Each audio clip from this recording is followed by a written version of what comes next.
A friend of mine, her boyfriend hated mushrooms, and she took some home and she's like, I'm gonna get him to like mushrooms. And you know what? It actually did not get him to like mushrooms, but it's still a delicious dish. I'm Melissa Clark. I am a committed carnivore, and I think we should all be eating a lot less meat. It all started when I read our climate report issue for the food section. Did you know that 14.5% of all of the greenhouse gas emissions per year come from the meat and dairy industry? That's roughly the same as all of the transportation, including cars, trucks, trains, airplanes. Same amount from meat and dairy. That's a lot. I'm not interested in becoming a vegan. I love meat, I love my cheese, but I know that if I could reduce the amount of dairy and meat that I eat, I can make a huge difference without giving up that really runny camembert. Since I'm not giving up meat and dairy entirely, I wanted to give myself a goal that I could think about every single week. 80% plant-based, 20% meat and dairy. 80-20 rule, and it's always in my head. So I'm going to show you my strategy on exactly how I do my 80-20 thing, how I think about eating less meat, and also how I think about eating all of the other delicious things that are out there that aren't meat and dairy. You should learn how to cook dried beans, because dried beans, when you make them from scratch, are a lot better than the canned stuff. You want to eat them. You can flavor them from the beginning of the cooking, and the bean broth, that is an undiscovered gem. I don't want to knock canned beans entirely. I mean, canned beans are fine. They're just not as euphoric, but they are fast. I have a recipe for Indian butter chickpeas, and you can use either freshly cooked beans or canned beans, and it will be absolutely delicious. The sauce for the Indian butter chickpeas is heaven. It's so fragrant with spices, it's got coconut milk, and when you pour it over rice, you just want all of the rice to absorb it. It might be the best part. There are a lot of people who say to me, you know, I would like to be a vegetarian, but I don't like tofu. People, there's so many other kinds of proteins in the world that aren't tofu. However, if you cook tofu correctly, it is so good. I love it broiled so it's crispy on the outside, but still tender on the inside. In fact, one of my favorite ways to eat tofu isn't vegetarian. I like to combine tofu with bacon. Just a small amount of bacon makes tofu smokier, it makes it richer. You've got that amazing tofu texture, which is great with the bacon. I love to do it as a sheet pan dinner with a ton of different vegetables and a maple glaze. I was a little bit apprehensive when it came to the whole plant-based meat thing. You know, it is a processed product, and that does make me a little nervous, but there are a lot of good ones out on the market. My un-meatball recipe is exactly the same as my regular meatball recipe, except I'm using the plant-based meat instead of the beef, pork, chicken, whatever. You're probably not gonna fool anyone with the fake meat meatballs because they do taste different. My 11-year-old, she noticed, but they were still good. Don't forget about high protein grains. Have you ever had kasha? Have you had buckwheat? High protein, delicious. I personally am a fan of a grain bowl. I love a grain bowl. You make the grain, any kind, and then you put lots of stuff on top, and it's really yummy. You can also let yourself get a little nutty. Eat more nuts. They add great texture and flavor and protein to dishes. You can use tahini and peanut butter in sauces. You can layer them into stews. You can use whole nuts as an ingredient in a stew. There's a lot more than just snacking out of hand.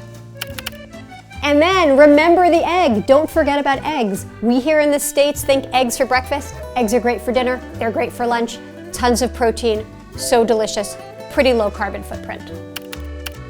These days when I do eat meat, I make every bite of meat count. I don't just order the chicken, I savor the chicken. I nibble on the skin, I crunch on the bones. When I'm eating meat, I know I'm eating meat, and I'm really loving it.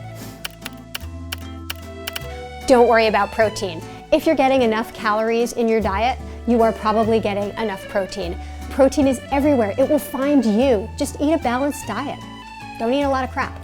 Don't replace meat with cheese. Dairy has almost as high a carbon footprint as beef.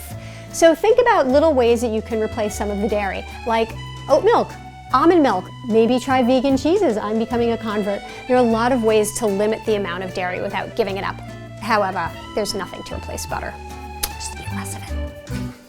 It's hard. Moderation is key.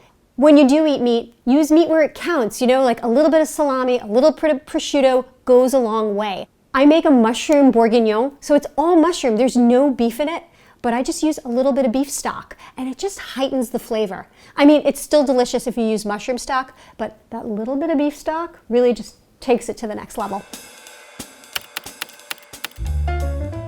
You can make mushroom bourguignon with any kind of mushroom that you can find, but the more variety, the better. Because, you know, mushrooms are not just one thing. A shiitake tastes different from a white mushroom, which tastes different from a very expensive chanterelle. Just whatever mushrooms you see, if it looks good, buy it, bring it home, and then turn it into your stew. I'm gonna cut the mushrooms into 1-inch chunks or 1¼ inch chunks. They have to have presence, you know, you don't wanna cut them too fine. Some people are worried about washing mushrooms because they think that they're gonna absorb too much water. Don't worry about it. Unless you soak them for a really long time, if you just put them in a colander and give them a quick rinse, they're perfectly fine. Just kind of want to get the grit off. So this is a maitake, and you see this big stem area? You keep it. It has a lot of flavor. It's not tough. It's not like a shiitake stem, but I'm just going to cut it into slightly smaller pieces. And you see I have some mushrooms over here. What I'm going to do with these, I'm going to slice them really thinly, and then I'm going to fry them with salt and smoked paprika later, and I'm gonna put them on top as a crunchy garnish, sort of like bacon. Maitakes have a great texture for frying because you see they're sort of lacy. They're the best. Okay, so these are the chanterelles. These are really expensive. They're like no other mushroom. We splurged. There's not a ton of prep involved here, you know, so once you get your mushrooms cut, I'm just gonna slice up some carrots thin, thin, thin. I buy my pearl onions pre-peeled, which is really nice. If you don't, you would have to actually peel each one of these and you might hate me by the end of it.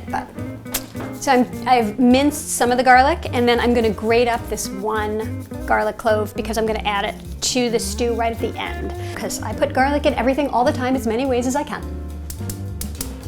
I'm gonna use butter for this, but you could just use oil if you wanna keep it vegan.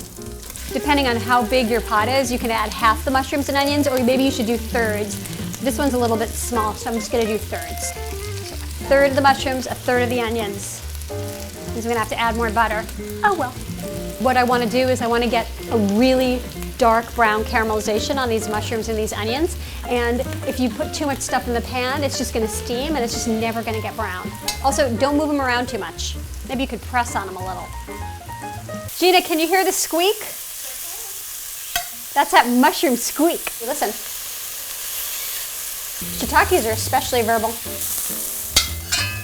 So I'm not worrying about them getting tender right now, I'm just getting the browning, because that is what builds the flavor for the sauce.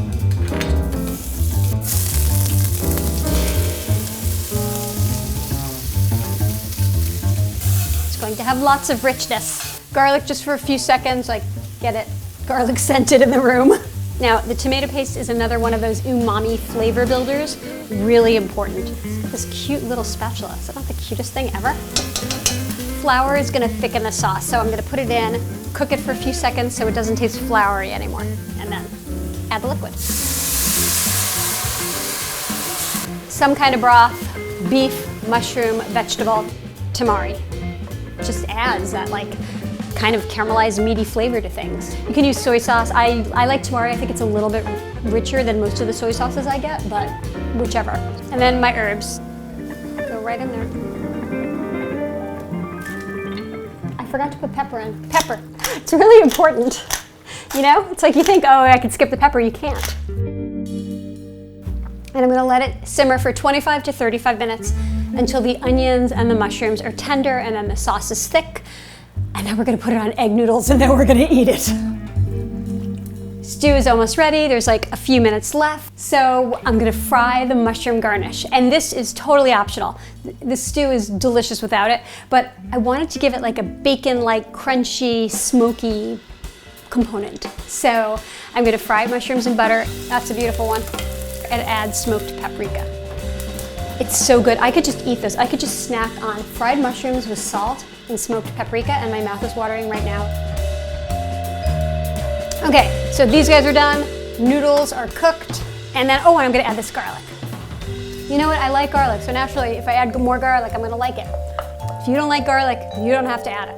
Just look at that, it's so beautiful. So it really makes like this nice sauce, but we still have chunks in there for texture. I'm going for the egg noodles.